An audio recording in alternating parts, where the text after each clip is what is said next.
Hello again.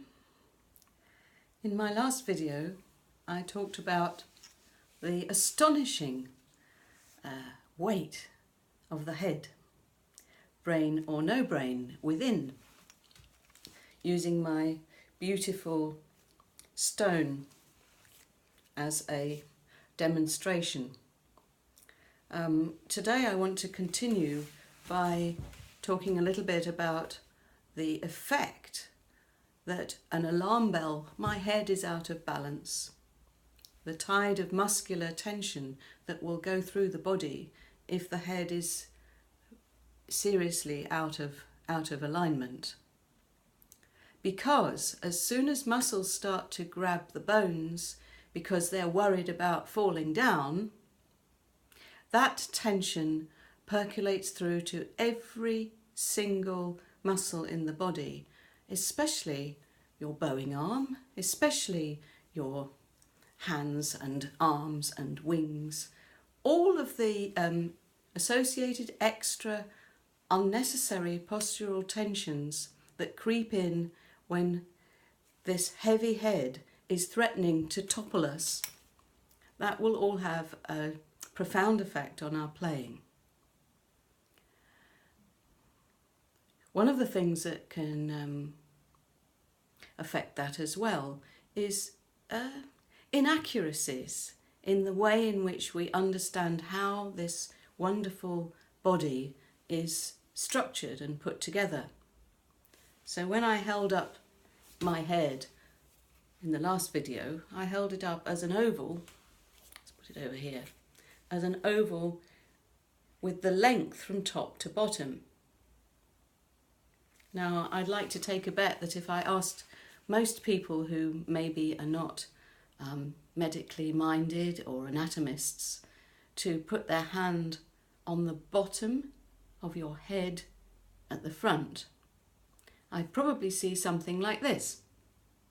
Bottom, top, oval that is long from top to bottom. Wrong. Most people get this, understandably, completely wrong. The bottom of my head is on a level with just under my nose because my jaw is a limb of the head. And if I take a finger back to my upper jaw and ear, this is the base of my skull. And you can feel it at the back, somewhere over here. Just to show you this beautiful drawing by Albinus in the 1700s, the head is oval from front to back, not from top to bottom. The balance point, where the top of the spine meets the base of the skull, is at about ear level.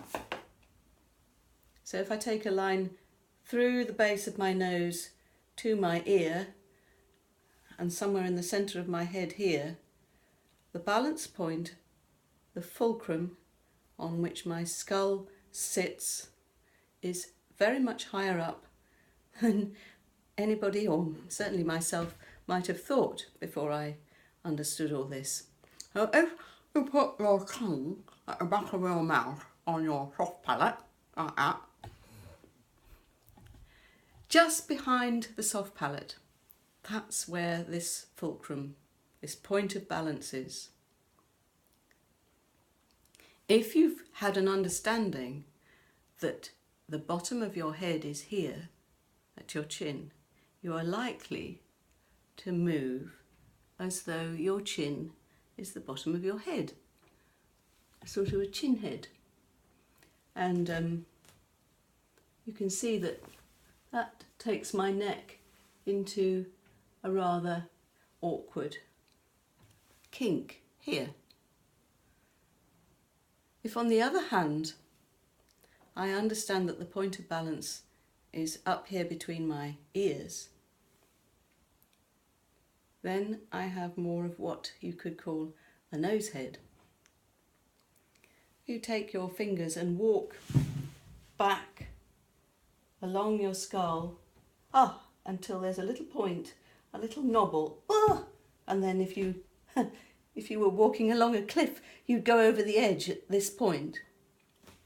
Here's where the ponytail sits. Here's the nose. If we have a little seesaw where there are guys on the ponytail end and guys on the nose end of the seesaw, and the point of balance is here, we'd like the guys on the ponytail end of the seesaw to have their feet in the air, and the guys on the nose end of the seesaw to have their feet closer to the ground. We don't want the movement to stop. It's not a position. We just want the freedom of movement, like Noddy, to be possible. The other thing to say is that the majority of the weight of the head is very slightly forward of this point. So there's a natural, if you like, balanced weighting, W-E-I-G-H-T, a balanced weight towards the front of that fulcrum. So you could just experiment with yourselves, have a little look. Are you a chin head or are you a nose head? The ramifications for that are that if you're a chin head and you've shortened your spine, incidentally, you've shortened your arms. And I'll tell you more about that in the upcoming videos. Thank you.